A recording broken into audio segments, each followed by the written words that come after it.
Hello കൂട്ടുകാരെ, വീഡിയോയിലേക്ക് സ്വാഗതം.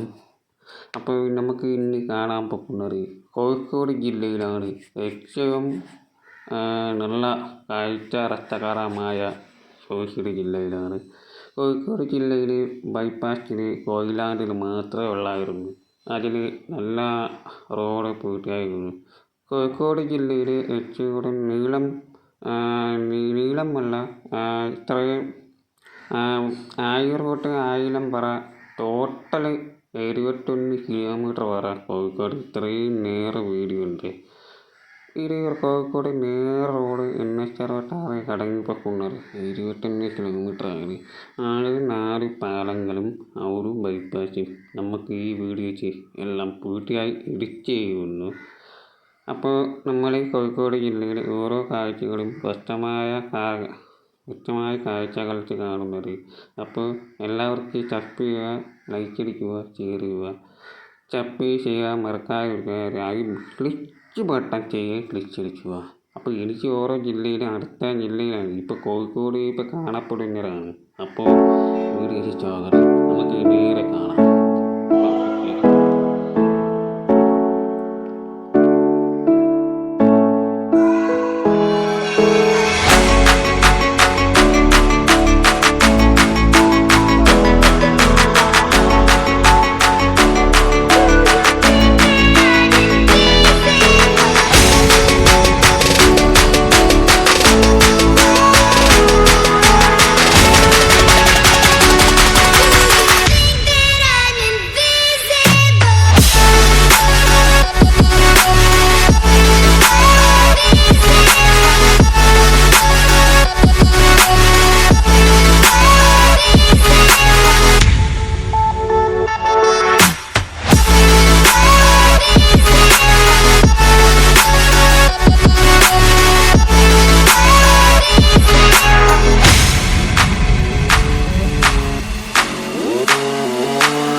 കോഴിക്കോട് ജില്ലയിൽ ഏറ്റവും മികച്ച പാലം എന്ന് അറിയാനും പറ്റുമോ? നമുക്ക് ഇപ്പോൾ കാണുന്നൊരു കാഴ്ചകൾ ഒരു മൂറാടിപ്പാലം. ഒരു പച്ചവെള്ളം, ഒരു ട്രെയിനും റോഡ് എല്ലാമൊക്കെ റോഡ് നേരെ കടങ്ങി വെക്കുന്നത്. അപ്പോൾ ഇതിലെ പോരാടി കഴിഞ്ഞ് ലാസ്റ്റ് വര പോലാണ് വാടകര കഴിഞ്ഞു. മാഹിപ്പാലം ലാസ്റ്റ് വരാണ് ഈ കടങ്ങ് വെക്കുന്നത്. ഇതിന് മുമ്പ് പുതിയ ബൈപ്പാസ് കണ്ണൂർ ബൈപ്പാസിലേറെ തുറന്നു കൊടുക്കുന്നു മാഹി ബൈപ്പാസ്. അപ്പോൾ ഇതിലെ ലാസ്റ്റ് വര ആണെങ്കിൽ ഇത് മാഹി ലിവറിലാണ് കോഴിക്കോടുള്ള ലാസ്റ്റ് വര വഴിയാണ്. ആയൂർ മൂപ്പിലങ്ങാട് ബൈപ്പാസ് അന്ന് മോഡിന് ഉദ്ഘാടനം തുറന്നു വിട്ട് കൊടുത്തുന്നു. മാർച്ച് 11 അതുകൊണ്ട് അതേപോലെയാണ് നമുക്ക് അടുത്ത കാഴ്ച കാണുമ്പോൾ കണ്ണൂർ ബൈപ്പാസ് എന്തൊക്കെ വ്യത്യാസം കാണുന്നത് അപ്പോൾ ഇതുപോലെ കാണുന്നു. അപ്പോൾ കോഴിക്കോട് ജില്ലയിൽ എല്ലാം പൂർത്തിയായി കഴിഞ്ഞു. അപ്പോൾ ഇത് സബ്സ്ക്രൈബ് ചെയ്യാൻ മറക്കാതിരിക്കുക. എല്ലാവർക്കും ചേരുക, മാറ്റുക. അപ്പോൾ എല്ലാവർക്കും കാണുന്നത് പോലെ ഇതല്ലേ ഓരോ ബന്ധപ്പെട്ട PH കാര്യം അല്ലാത്ത വേറെ എന്തെല്ലാം എക്സാം ചോദിക്കുന്നത് ഈ പാലങ്ങളെക്കുറിച്ചോ ഒരു NSRൻ്റെ കുറിച്ചോ പിന്നെ ബൈപ്പാസിനെ കുറിച്ചോ ഓരോ കാഴ്ചകൾ ദൃശ്യങ്ങളൊക്കെ വരും. അതാണ് നിങ്ങളെ നമ്മൾ കാഴ്ച തരണവരെ എഴുതി വെച്ചിരുന്നത്. അപ്പോൾ എല്ലാവർക്കും ഓരോ സബ്സ്ക്രൈബ് ലൈക്ക് അടിക്കുക, ഷെയർ ചെയ്യുക, സബ്സ്ക്രൈബ് ചെയ്യാതിരിക്കുക. ഓക്കെ, അടുത്ത ദിവസം വീഡിയോ കാണാം. എൻ്റെ പേര് ആണ്, എൻ്റെ വയസ്സ് 13. സൂചി കുത്താനിടമില്ലാത്ത ബസ്സിനുള്ളിൽ അന്ന് എന്നോട് ഫുട്ബോൾ കളിക്കാൻ സ്ഥലമുണ്ട്, അങ്ങോട്ട് കയറി നിൽക്കുമെന്ന് പറഞ്ഞ കണ്ടക്ടറുടെ വയസ്സ് 40. തോം താനാകാ താക തക്കരക്കത്താക തീക തോം. എന്തായാലും കുറച്ച് ദിവസങ്ങൾ